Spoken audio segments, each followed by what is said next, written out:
అనిపించింది రావాలని.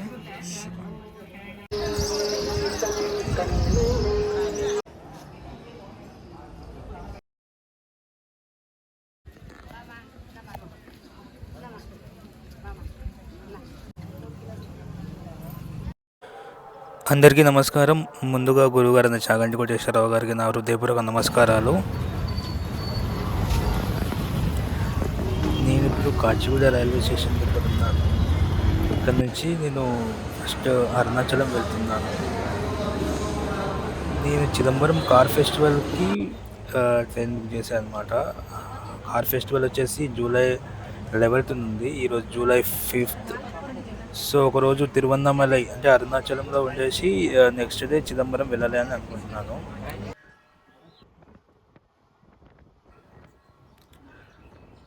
మార్నింగ్ తమిళనాడు వెళ్ళే దారిలో లొకేషన్స్ మాత్రం చాలా బాగున్నాయి. ఈరోజు మా లక్ అనమాట. నేచర్ మాత్రం చాలా బాగుంది. గ్రీన్గా మొత్తం ఫాగీ ఉంది.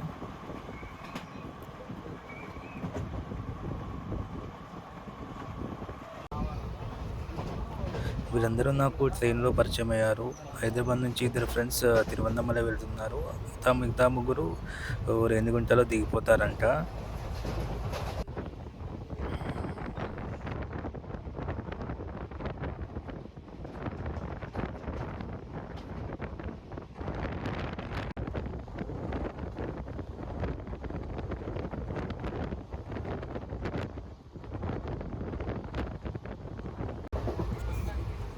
ఇందాక రేణిగుంట స్టాప్లో ఆ ఫ్యామిలీ వాళ్ళు దిగిపోయారు. అక్కడే మన తెలుగు వాళ్ళే ఇంకా వేరే వాళ్ళు వచ్చారనమాట. వీళ్ళు కూడా అరుణాచలం బయలుదేరుతున్నారు. సో మేము అలా మాట్లాడుతూ అరుణాచలం చేరుకున్నాము మొత్తానికి. ఇప్పుడే అరుణాచలంలో ట్రైన్ ఆగింది. నేను ఇంకా హైదరాబాద్ నుంచి 2 ఫ్రెండ్స్ కలిసి ఈ దర్శనానికి వెళ్దాం అనుకుంటున్నాము. వాళ్ళిద్దరూ ఫస్ట్ టైం అంట. సో నేను ఇంకా నాకేం పెద్ద ప్లాన్స్ లేవు. సో నేను కూడా వాళ్ళతో పాటు అరుణాచలంలో ఉందామని ఫిక్స్ అయ్యాను. మేమైతే ఉండడానికి రూమ్స్ అయితే ఏం బుక్ చేసుకోలేదు ప్రస్తుతానికి. ప్రజెంట్ టైం వచ్చేసి నియర్లీ 1 అవుతుంది. ఫస్ట్ చాలా ఆకలిగా ఉంది. సో నాకు తెలిసింది ఏంటంటే టెంపుల్లో భోజనం స్టార్ట్ చేశారని, అంటే భోజనశాల. సో అక్కడికి వెళ్ళి ట్రై చేద్దాం అనుకున్నాను. అక్కడికి వెళ్తే చాలా పబ్లిక్ ఉన్నారు. టైం పట్టేలాగా ఉంది. సో పక్కనే ఉన్న అభిరామి అనే హోటల్లో భోజనం చేసుకొని ఇక్కడ మేము రూమ్ తీసుకున్నాము. శివకాశీనాథర్ మఠ్ రూమ్ చాలా బాగుంది. చాలా టెంపుల్కి చాలా దగ్గరలో ఉంది. చాలా బడ్జెట్లో కూడా ఉంది. సో రూమ్లో ఫ్రెష్ అప్ అయ్యి మేము నాకు రీసెంట్గా తెలిసిన విషయం ఏంటంటే 6 జూలై నుండి వారాహి నవరాత్రులు స్టార్ట్ అవుతున్నాయని. సో ఫస్ట్ నేను గూగుల్లో సెర్చ్ చేశాను తిరువన్నామలై దగ్గర ఏదన్నా వారాహి అమ్మవారి టెంపుల్ ఉందా అని చెప్పేసి. సో ఫస్ట్ అక్కడికి వెళ్ళామని డిసైడ్ అయ్యి వెళ్తున్నామంట. వారాహి అమ్మన్ టెంపుల్ తిరువన్నామలైలో ఉన్నది. మన బస్ స్టాప్ నుంచి 1.5 కిలోమీటర్స్ అలా ఉంటుంది. టెంపుల్ నుంచి 3 కిలోమీటర్స్, రఫ్గా 3 కిలోమీటర్స్ అలా ఉంటుంది అన్నమాట.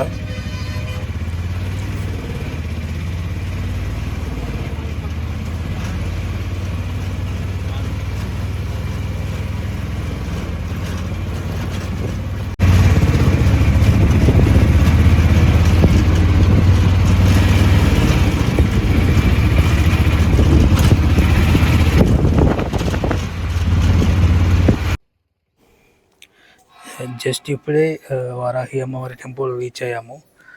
అమ్మవారికి ఇంతమంది కొన్ని పూలు అలా తీసుకుంటున్నాము. సో ఇదే అన్నమాట టెంపుల్. ఇక్కడ నుంచి వెళ్ళి అరుణాచల్ కొండ చాలా బాగా అనిపిస్తుంది.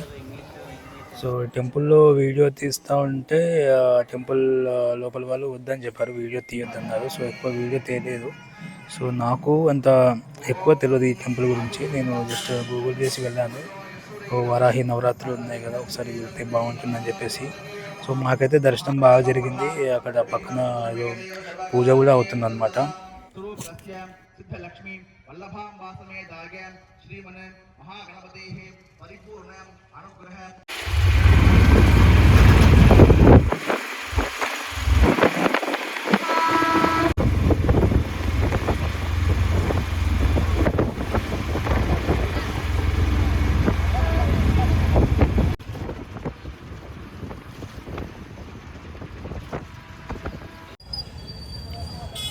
మేము ఇప్పుడే వారాహి అమ్మన్ టెంపుల్ నుంచి అరుణాచలంలోని మెయిన్ టెంపుల్కి వచ్చాము, రాజగోపురం దగ్గరికి. ప్రజెంట్ టైం వచ్చేసి 6 అవుతుంది. మేము దర్శనానికి బయలుదేరాము.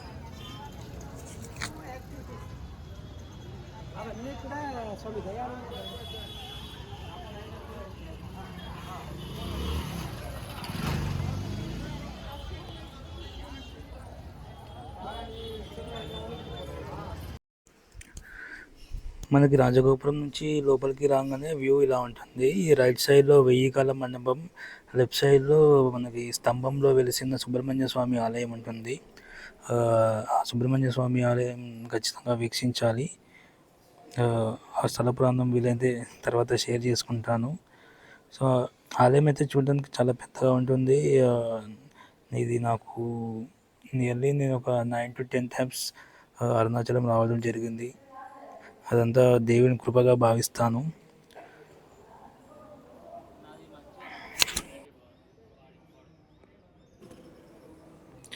మనం ఇందాక చెప్పుకుందాం కదా, లోపల ఉన్న సుబ్రహ్మణ్య స్వామి స్తంభంలో ఉంటారని. సో మీరు చూసినచ్చు స్తంభాలన్నీ లైన్గా ఉన్నాయి, కాకపోతే లెఫ్ట్ సైడ్ మనకి స్తంభం లేదు. అదే స్తంభంలో వెలిసారనమాట. ఒకసారి అరుణగిరి నాథర్కి తనకి కాంపిటేటర్ అని ఇంకొక పోయేట ఆ టైంలో ఒక సన్నివేశంలో జరుగుతుందన్నమాట ఆ స్టోరీ. సో ఇక్కడ స్వయంగా సుబ్రహ్మణ్య స్వామి స్తంభంలో వెలిశారు. ఆ టెంపుల్ చూసుకొని కొంచెం ముందుకు వస్తే మనం నందీశ్వరిని చూసుకోవచ్చు. ఇదే నందికి త్రయోదశి నాడు అభిషేకం జరుగుతుంది తిరువన్నామలైలో. ప్రజెంట్ మీరు చూస్తున్న గోపురం వచ్చేసి కిలి గోపురం అన్నమాట. ఇప్పుడే లోపల దర్శనం కంప్లీట్ చేసుకొని గిరి ప్రదర్శన చేయడానికి వచ్చాము. నేను ఇంకా మా 2 హైదరాబాదీ ఫ్రెండ్స్. సో వాళ్ళు ముందుగా దీపం ముట్టించి ఆ కొబ్బరికాయ కొట్టి స్టార్ట్ చేయాలని అనుకుంటున్నారు.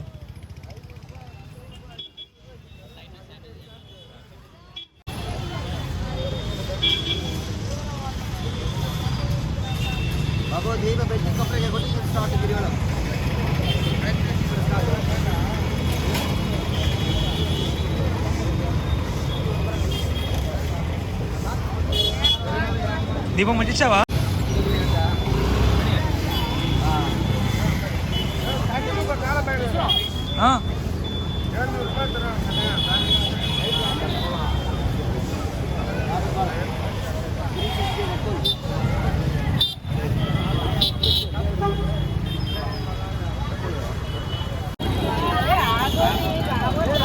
జాగ్రత్త.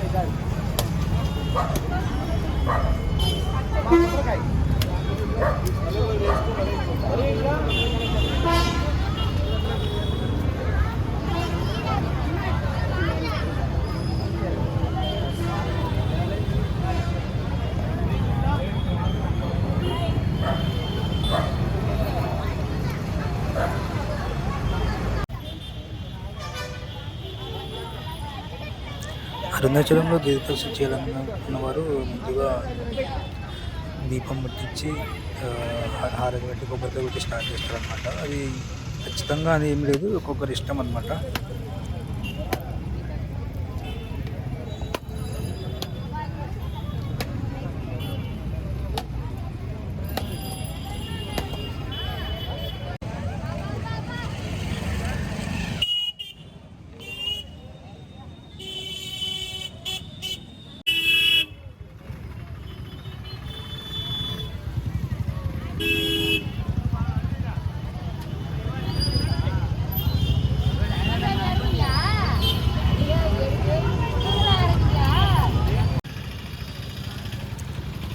రాజగోపురం దగ్గర దండం పెట్టుకొని మేము గిరి ప్రదక్షిణ స్టార్ట్ చేసాము.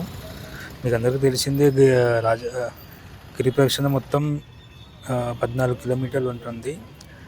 మనకి మధ్యలో 8 లింగాలు ఉంటాయి అన్నమాట. మనకి చూస్తున్నారు కదా, ఇంద్రలింగం అని గ్రీన్ కలర్ బోర్డ్‌లో ఉంది. ప్రతి లింగం దగ్గర అట్లా రాసి ఉంటుంది.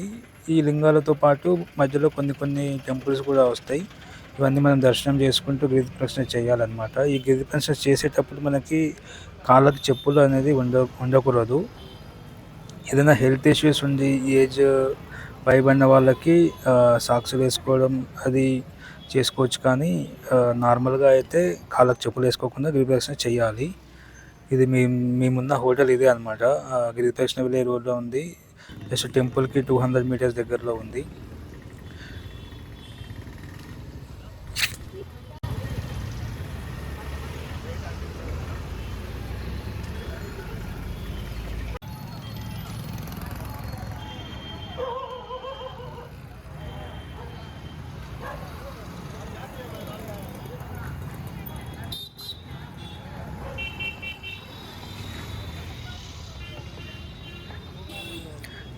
మనకి గిరి ప్రదక్షిణ చేసేటప్పుడు ఇలాంటి సైన్ బోర్డ్స్ కూడా వస్తాయి. మనం ఎగ్జాక్ట్గా ఎక్కడున్నాం, ఏ లింగం దగ్గర ఉన్నాం, ముందు ఏ లింగం వస్తుంది, ఎన్ని కిలోమీటర్స్ నడిచాం, ఇంకెంత నడవాలని మొత్తం డీటెయిల్స్ అన్నీ ఉంటాయి. ఇవన్నీ చూసుకుంటూ మనం గిరి ప్రదక్షిణ మొత్తం కంప్లీట్ చేయొచ్చు. నా సజెషన్ గిరి ప్రదక్షిణ సాయంత్రం 4-5 తర్వాత చేస్తే చాలా మంచిది. మంచిది అంటే ఎండకు చేస్తే కాళ్ళు కాలుతాయి కదా, సాయంత్రం చేస్తే బెటర్ అనమాట, మనం బాగుంటుంది. కాకపోతే ఎర్లీ మార్నింగ్ కూడా చేసుకోవచ్చు. కొంతమంది 3 o'clock 4 o'clock లేచి కూడా చేస్తారు.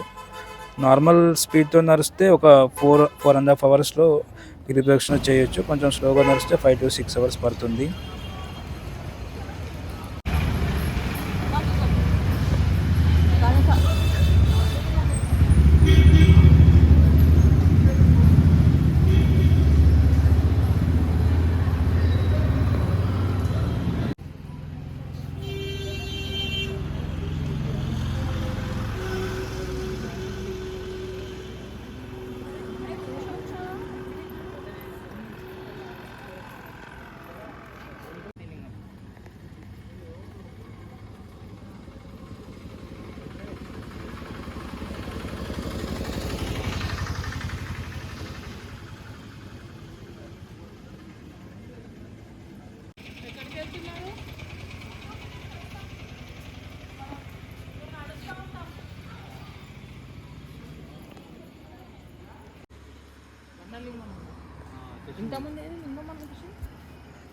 సూర్యలింగమా? సూర్యలింగం.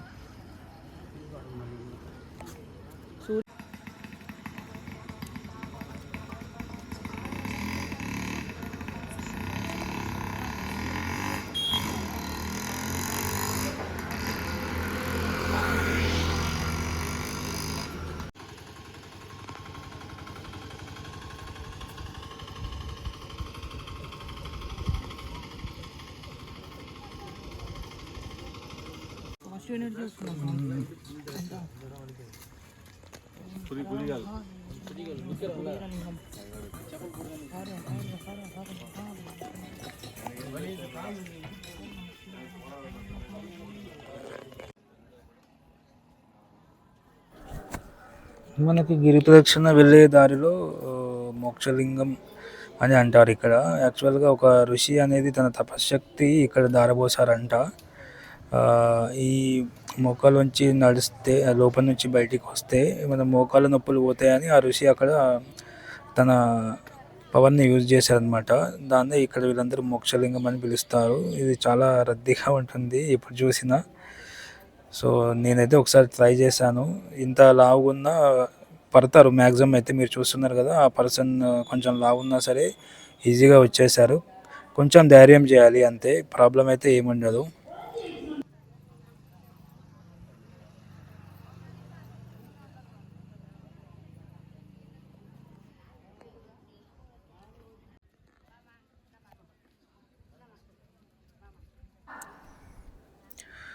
మేము చివరి లింగమైన ఈశాన్య లింగానికి వచ్చాము. మాకు ఇక్కడికి రానికే 5 గంటలు పట్టింది. మొత్తం గిరి ప్రదక్షిణ కంప్లీట్ చేయడానికి మాకు 5:30 గంటల దాకా పట్టింది. కొంచెం స్లోగానే నడిచాము.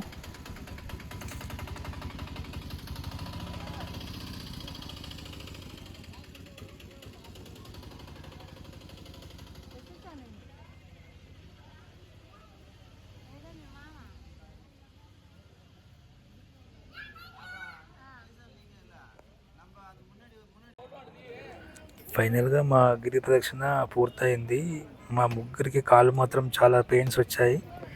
చాలా ఇబ్బందిగా ఉన్నారు వీళ్ళు. మా ఫ్రెండ్స్ కూడా చాలా ఇబ్బంది పడుతున్నారు నడవడానికి. చూస్తున్నారు కదా ఎర్లీ మార్నింగ్ ఎలా నడుస్తున్నారు వాళ్ళు. అయితే మేమున్న హోటల్ ఇదే అనమాట. చాలా బడ్జెట్లో ఉంది. ముగ్గురికి మాకు 1160 రూపీస్ మాత్రమే పడ్డది విత్ ఏసీ. జస్ట్ టెంపుల్కి 100 మీటర్స్ కూడా ఉందో లేదో అనుకుంటా. నార్త్ గోపురం, నాకు తెలిసి నార్త్ గోపురం శివకాశీనాథర్ మఠం దాని పేరు వచ్చేసి. నేను ఆ లింక్స్, లొకేషన్ లింక్స్ వచ్చేసి డిస్క్రిప్షన్లో పెడతాను. పేమెంట్స్ కూడా చెప్తాను ఇప్పుడు క్లియర్గా. సో నెక్స్ట్ డే మళ్ళీ దర్శనానికి వెళ్ళాము. దర్శనం అయిపోయిన తర్వాత అరుణాచలం వెళ్ళే దారిలో మాకు ఇది ఇలా ఊరేగింపుగా అనిపించింది.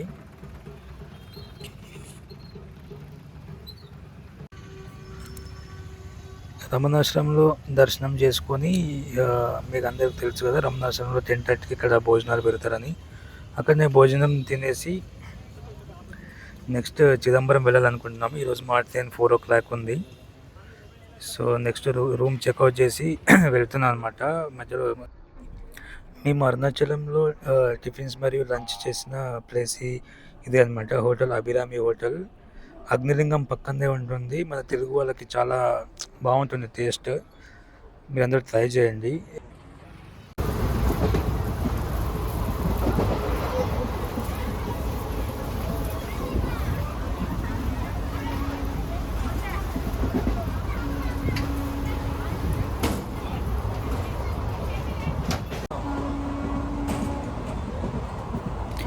ఈ వీడియో మీకు నచ్చిందని అనుకుంటున్నాను. నా యొక్క ప్రయాణం అరుణాచలానికి హైదరాబాద్ నుంచి. సో నెక్స్ట్ చిదంబరంలో కలుసుకుందాం. అంతవరకు సెలవు. ధన్యవాదాలు.